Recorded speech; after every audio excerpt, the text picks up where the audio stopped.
که د هر چا قرآن شریف ضرورت وي د ترجمې والا له ما سره رابطه وکړي راسي چې زه یو قرآن شریف درکم دا ثواب جاریه. سلامونه کتونکو د ثواب دپاره دغه ویډیو د سره شیر کړئ.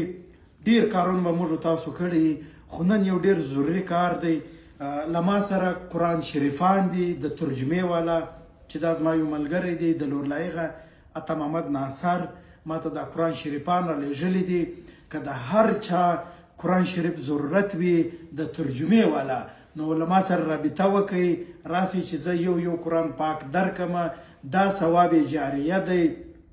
دا چې هر څوک وایي انشاءالله ثوابونه به موږ تاسو ټول ته رارسیږي. نو که د هر چا د ترجمې قرآن شریف ضرورت وي راسئ له ما سره رابطه وکړئ انشاءالله و هر چا ته به زه یو قرآن شریف ورکوم د ترجمې دغه ثواب جاریه دی. د ټولو په دې کې خیر وي. هر څوک چې هر چا په کار دی له ما سره رابطه وکړي.